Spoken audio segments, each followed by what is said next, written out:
பசுமையான குன்றுகளுக்கும் ஒளி வீசும் ஆற்றிற்கும் இடையில் அமைந்திருந்த புளியமரம் கிராமம் என்ற ஒரு சிறிய கிராமத்தில் அர்ஜுன் என்பவர் வாழ்ந்தார். எளிமையான வாழ்க்கை முறையை கொண்ட இவர் தனது நல்ல மனநிலையால் அனைவராலும் மதிக்கப்பட்டார். அவர் ஒரு குயவன். தன் கைவினைகளால் அழகிய குடுவைகள் உருவாக்கி கிராம மக்களிடமும் வியாபாரிகளிடமும் விற்பனை செய்து வந்தார். ஒரு காலை அர்ஜுன் தனது வேலை செய்யும் போது வெளியே பரபரப்பு கேட்டார். ஆர்வத்துடன் வெளியே சென்ற அவர் ரகு என்ற சிறுவன் ஓர் கோழியை பிடிக்க சிரமப்படும் தருணத்தை கண்டார். சிறுவன் வருத்தத்துடன் இருந்தான். அவனின் உடைகள் பழையதாகவும் முகம் அழுக்குடன் இருந்தது. என்ன ரகு, ஏன் வருத்தமாக இருக்கிறாய் என்று அர்ஜுன் கேட்டார். என் கோழி ஓடிவிட்டது. அது எங்கள் குடும்பத்துக்கு மட்டுமல்ல, விற்கும் முட்டைக்கும் ஒரே நம்பிக்கை என்று கண்ணீருடன் ரகு பதிலளித்தான். அதே நேரம் எந்த கவலையும் இல்லாமல் அர்ஜுன் ரகுவுடன் ஓடி கோழியை பிடிக்க உதவினார்.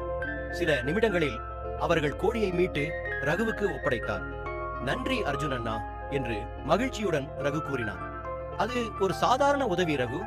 உன் வீட்டில் நிலைமை எப்படி இருக்கிறது என்று அர்ஜுன் கேட்டார். ரகு தயங்கி கூறினான், எங்கள் தந்தை உடல்நிலை சரியில்லை. பயிர்கள் மழையின்றி மண்டலமாக காய்ந்து போய்விட்டன.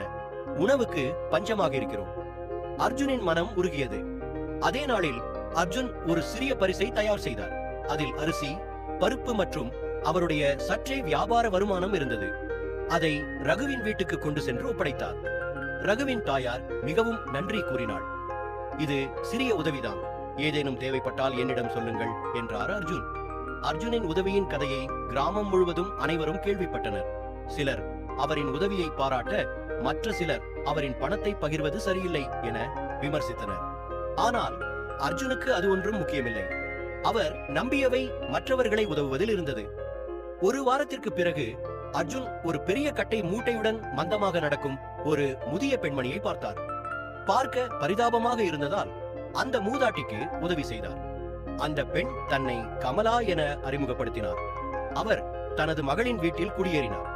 அர்ஜுன் ஒரு சிறிய நிலப்பரப்பை அவருக்கு தந்து விவசாயம் செய்ய ஊக்கமளித்தார்.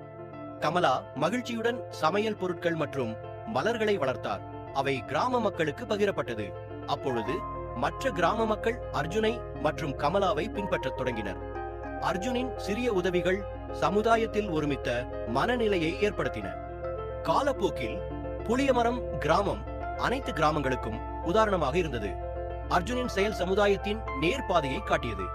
அர்ஜுனின் கதை அன்பு, கொடுப்பின் சிறந்த வரலாறு என்பதை காட்டியது. ஒருவர் செய்யும் சிறு உதவி கூட பெரிய மாற்றங்களை ஏற்படுத்த முடியும் என்பது அவரது வாழ்க்கையின் வெற்றி.